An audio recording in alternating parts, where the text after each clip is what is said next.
Hi friend, praise the Lord. प्रभु यीशु मसीह के नाम में मैं पास्टर पॉल बनकर डेली डिवोशन में फिर एक बार आपका स्वागत करता हूँ। मेरे प्रियो, आइए हम आज देखते हैं व्यवस्था के अनुसार यीशु मसीह का पुनरुत्थान होना या यीशु मसीह का जीवित होना। हम लोग एक बात जानते हैं मेरे प्रियो, हम बाइबल में पढ़ते हैं मत्ती रचित सुसमाचार 5 अध्याय के 17 पद में ऐसा लिखा हुआ है, यीशु मसीह ने कहा था, मैं व्यवस्था को रद्द करने नहीं बल्कि उसे पूरा करने के लिए आया हूँ। हम लोग जानते हैं यीशु मसीह के बारे में व्यवस्था में लिखा हुआ है, कई जगहों पे लिखा हुआ है। व्यवस्था की किताबें हम लोग जानते हैं 5 किताब जो व्यवस्था की है, जिसे हम लोग जानते हैं उत्पत्ति की किताब है, निर्गमन की किताब है, लेव्य व्यवस्था है, गिनती की किताब है और व्यवस्था विवरण है। ऐसे 5 किताब जो है जो व्यवस्था में आती है मेरे प्रियो। और इन 5 किताबों में यीशु मसीह के बारे में कई जगहों पे लिखा हुआ है। इन किताबों में अगर आप देखेंगे, जितने भी पर्व हुआ करते थे वो सभी पर्व यीशु मसीह को दर्शाता है। जितने भी बलिदान हुआ करते थे वो सभी बलिदान यीशु मसीह को दर्शाते हैं। आप जानते हो उस समय में यीशु मसीह का जन्म नहीं हुआ था, लेकिन व्यवस्था के कई साल बाद यीशु मसीह का जन्म हुआ, ये हम लोग जानते हैं। कम से कम मैं आपसे कहना चाहूँ 1400 साल बाद यीशु मसीह का जन्म हुआ, जब व्यवस्था इजराइलियों को मिली थी।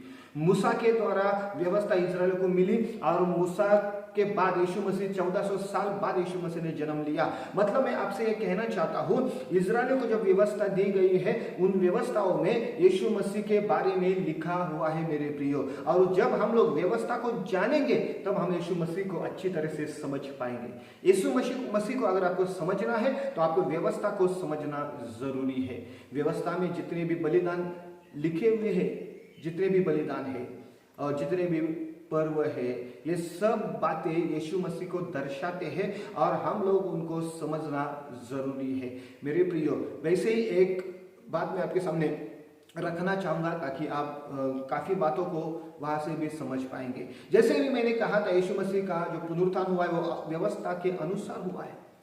मैं आपसे कहना चाहता हूं, परमेश्वर ने हर एक पर्व के लिए समय निश्चित किया था और उसी समय में वो पर्व मनाया जाता था। परमेश्वर ने इजरायलियों को वो समय निश्चित करके दिया, ऐसे समय में ये पर्व होने वाला है, वैसे समय में वो पर्व होगा, और समय भी निश्चित करवाया था परमेश्वर ने। और उसी समय के अनुसार सभी पर्व जो इजरायली लोग मनाते थे, फेस्टिवल्स इजरायल लोग मनाते थे, उसमें भी हम लोग जानते हैं। अगर आप लोग पढ़ेंगे लेवी व्यवस्था की किताब 23 अध्याय और 4 पद में ऐसा लिखा है, फिर यहोवा के पर्व जिनमें से एक एक के ठहराए हुए समय में, ऐसा लिखा एक एक के ठहराए हुए समय में, मतलब हर एक पर्व का समय है और उस समय में वो पर्व आते हैं मेरे प्रियो। और हम लोग जानते हैं, मैं आपसे कहना चाहूंगा, यीशु मसीह के जीवित होने के बारे में भी एक समय परमेश्वर ने निश्चित किया था और वो समय क्या है वो हम लोग देखेंगे। आप जानते हो जितने भी पर्व व्यवस्था में आए हैं वो सभी पर्व इजराइल को परमेश्वर ने दिया, इसलिए दिया कि वो मनाते समय या फिर वो मनाते वक्त परमेश्वर उनके मनों को तैयार करे। किस लिए तैयार करे? कि जो आने वाला मसीह है उसको वो समझ पाए।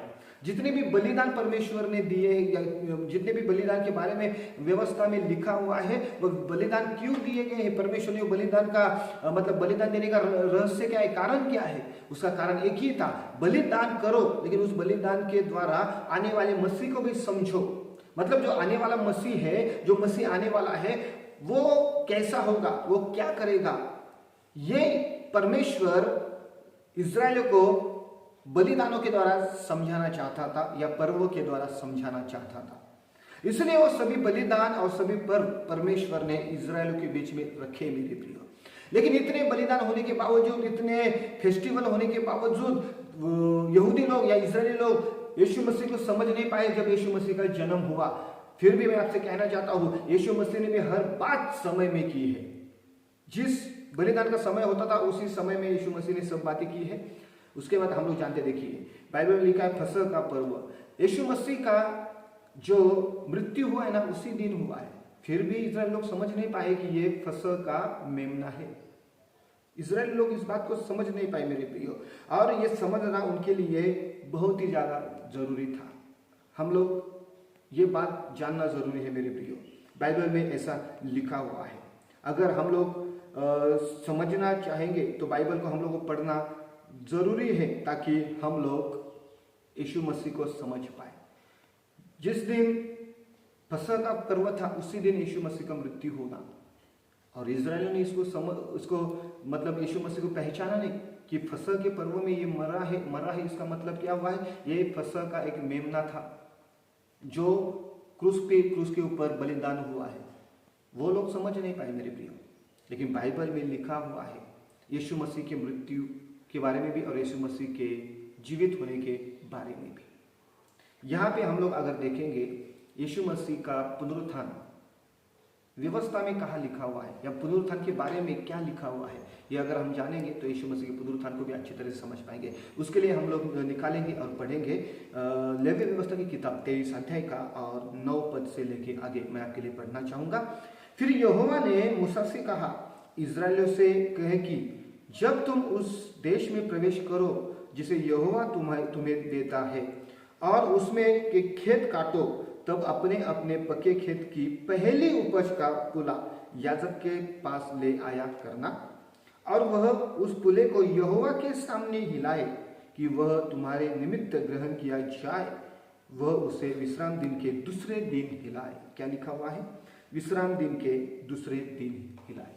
यहां पे ऐसा लिखा हुआ है, जब पहली उपज काटी जाए, पहली उपज का एक पुला तैयार किया जाए और उस पुले को याजक के पास लेकर जाना है और वह याजक उस पुले को परमेश्वर के पास लेकर जाएगा और परमेश्वर के सामने उसको हिलाएगा। और क्यों हिलाना है? ताकि परमेश्वर उसको ग्रहण करे, उस पहले पुले को ग्रहण करे। मेरे प्रियो, तो यहाँ पर यीशु मसीह के पुनरुत्थान के बारे में, जीवित होने के बारे में क्या लिखा हुआ है? मैं आपसे कहना चाहता हूँ, यीशु मसीह जो है वो उपज का पहला पुला है जो परमेश्वर के सामने उसे लेकर गए ताकि परमेश्वर उसे हमारे लिए ग्रहण करे। यीशु मसीह को ग्रहण करना, इसका मतलब हमें ग्रहण करना होता है, क्योंकि यीशु मसीह हमारे लिए एक रिप्रेजेंटेटिव है, एक प्रतिनिधि है। उसको ग्रहण किया, इसका मतलब जो यीशु मसीह पे विश्वास करेगा परमेश्वर उसको भी ग्रहण करेगा। मेरे प्रियो, तो आप देखिए यहाँ पे यीशु मसीह का पुनरुत्थान के बारे में ये बाइबल या फिर यहाँ पे लिखा हुआ वचन क्या कहता है, ये हम लोग थोड़ा समझेंगे। यीशु मसीह का पुनरुत्थान जो हुआ है वो है उपज के पहले पुले के समान, मतलब उपज का पहला पुला जब काटा जाता था उसी समय में यीशु मसीह का पुनरुत्थान वैसे ही हुआ है, वैसे ही। ये समझिए, इसको समझना है तो और कुछ वचन को हम लोग पढ़ेंगे। देखिए उसमें ही 23 अध्याय, लेवी व्यवस्था 23 अध्याय का 15 से आगे देखिए, मैं आपके लिए पढ़ना चाहूंगा। फिर उस विश्राम दिन के दूसरे दिन से, अर्थात जिस दिन तुम हिलाई जाने वाली भेंट के पुले को लाओगे, उस दिन से पूरे 7 विश्राम दिन गिन लेना। अब देखिए यहाँ पे लिखा है, पहले तो हम लोगों ने पढ़ा है कि जो पुला हिलाना है वो विश्राम दिन के दूसरे दिन हिलाना है। दूसरे दिन का मतलब विश्राम दिन कौन सा होता था? जिसे शब्द कहा जाता था। अगर पुराना नियम आप पढ़ेंगे या व्यवस्था आप पढ़ेंगे, उसमें लिखा है कि शनिवार जो आता है वो शब्द दिन आता है और शब्द के दूसरे दिन पुले को परमेश्वर के सामने हिलाना है। शब्द के दूसरे दिन, शब्द का दूसरा दिन, इसका मतलब आता है संडे। संडे के दिन उस पुले को हिलाना है। और हम लोग जानते हैं यीशु मसीह का पुनरुत्थान भी शब्द के दूसरे दिन में हुआ है, मतलब शनिवार के अगले दिन, रविवार के दिन, इतवार के दिन यीशु मसीह का पुनरुत्थान हुआ है। हम लोग ये भी जानते हैं, जैसे यहाँ पर लिखा हुआ है, और इस वचन को मैं फिर से आपके सामने पढ़ना चाहूंगा। ऐसा लिखा हुआ है 11 पद में, और वह उस पुले को यहोवा के सामने हिलाए कि वह तुम्हारे निमित्त ग्रहण किया जाए। वह उसे विश्राम दिन के दूसरे दिन हिलाए। विश्राम दिन मतलब शब्द का दूसरा दिन, शब्द मतलब शनिवार, और दूसरा दिन आता है रविवार। रविवार के दिन उसको हिलाए। और हम लोग भी जानते हैं यीशु मसीह का पुनरुत्थान भी रविवार के दिन में हुआ था, मतलब जो सप्ताह का पहला दिन कहलाता है ना। और अच्छी तरह से समझना है तो आगे जाइए, अब कुछ बातें देखेंगे 15 पद से लेके। फिर उस विश्राम दिन के दूसरे दिन से, अर्थात जिस दिन तुम हिलाई जाने वाली भेंट के पुले को लाओगे, उस दिन से पूरे 7 विश्राम दिन गिन लेना। 7वें विश्राम दिन के दूसरे दिन तक 50 दिन गिन लेना, जिसे हम लोग पेंटेकोस्ट भी कहते हैं। 50 दिन गिन लेना और 50वें दिन यहोवा के लिए नया अन्न बलि चढ़ाना। ठीक है, देखिए जिस दिन पुला हिलाया गया परमेश्वर के सामने, वहां से 7 विश्राम दिन को गिनना है। 7 विश्राम दिन, इसका मतलब क्या होता है? 7 गुना 7 आता है 49, 49 दिन, 49। और 7वें विश्राम दिन के नेक्स्ट डे दूसरे दिन में 50वां दिन कहलाया जाए, जिसे हम लोग पेंटेकोस्ट कहते हैं।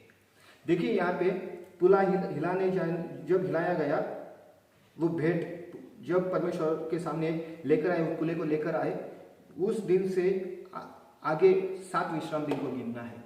इतवार के दिन वो परमेश्वर के सामने उस भेंट को लेकर आए, उस पुले को लेकर आए, और उसके आगे जो 7 विश्राम दिन आते हैं, तो देखिए 7 विश्राम दिन मतलब 49 डेज, 7 × 7 49 डेज, 49 दिन। और उसके अगले दिन में, जिस दिन 7वां विश्राम दिन आता है, उसके अगला दिन जो आता है, उस दिन में नया अन्न बलि परमेश्वर को चढ़ाना है, मतलब 50वें दिन में। देखिए मैं यहाँ से कुछ बातें क्लियर करना चाहूंगा। जिस दिन यीशु मसीह का पुनरुत्थान हुआ है, समझ जाए उस दिन, वो दिन था परमेश्वर के सामने पुला लेकर जाना, परमेश्वर के लिए भेंट, ठीक है। और उस दिन से मतलब यीशु मसीह के पुनरुत्थान के आगे 7 शब्द को गिनना है, और 7वें शब्द का अगला दिन आ जाए 50वां दिन। हम लोग ये भी जानते हैं यीशु मसीह के पुनरुत्थान के बराबर 50 दिन के बाद पेंटेकोस्ट आया और पवित्र आत्मा भी उतर कर आया। जैसे यीशु मसीह का पुनरुत्थान हुआ, पुनरुत्थान के बाद यीशु मसीह स्वर्ग में गया और फिर से चेलों के बीच में आया, और वहां से 40 दिन यीशु मसीह चेलों में रहा। 40वें दिन यीशु मसीह स्वर्ग में फिर से चले गए, और 40 दिन के बाद 120 लोग एक रूम में बैठ के प्रार्थना कर रहे थे 10 दिन के लिए। वो 40 दिन जो यीशु मसीह उनके साथ रहे, और आगे 10 दिन जब पवित्र आत्मा उनके बीच उतर गए, वो 10 दिन और ये 40 दिन, ऐसा पूरा 50 दिन, और उसको कहते हैं पेंटेकोस्ट। और उस दिन में पवित्र आत्मा उतर कर आया। मतलब मैं आपके सामने ये बात खुल के कहना चाहता हूँ, जो 50वां दिन लेवी व्यवस्था में लिखा है, वही 50वें दिन में पवित्र आत्मा चेलों के ऊपर और 120 लोगों के ऊपर उतर कर आया मेरे प्रियो। और उस दिन नया अन्न बलि परमेश्वर को चढ़ाया गया, और नया अन्न बलि था पवित्र आत्मा के द्वारा जो काम हुआ, और उसके द्वारा जो पहली कलीसिया खड़ी हुई, वो पहली कलीसिया परमेश्वर के लिए थी। ये याद रखिए, जो परमेश्वर के सामने गई, पहली कलीसिया परमेश्वर के सामने थी। सामने गई मतलब पृथ्वी पर, लेकिन परमेश्वर के लिए। और ये बात हमारे लिए बहुत जरूरी है मेरे प्रियो। इसलिए यहाँ पर यीशु मसीह ये जो लिखा हुआ है, जो पुला जो यहाँ पर लिखा हुआ है, वो उस समय जो उत्पन्न आता था, जो भी खेत से आता था, उसका पहला पुला दिया जाता था मेरे प्रियो। और यीशु मसीह वही है जो उपज का पहला पुला, जो पुनरुत्थान के समय परमेश्वर के सामने गया, और परमेश्वर के सामने जाने के बाद आप लोग जानते हैं, हम लोग बाकी का उपज है जो यीशु मसीह पे विश्वास करते हैं। पहला पुला तो परमेश्वर के सामने गया, अभी बाकी के भी परमेश्वर के सामने जाएंगे। जो यीशु मसीह पर विश्वास करते हैं, वो बाकी की उपज है खेत की, जो परमेश्वर के सामने लेकर जाएंगे। मेरे प्रियो, ये था आपके लिए आज का वचन। परमेश्वर इस वचन के द्वारा आपको आशीषित करे। God bless you all. Praise the Lord.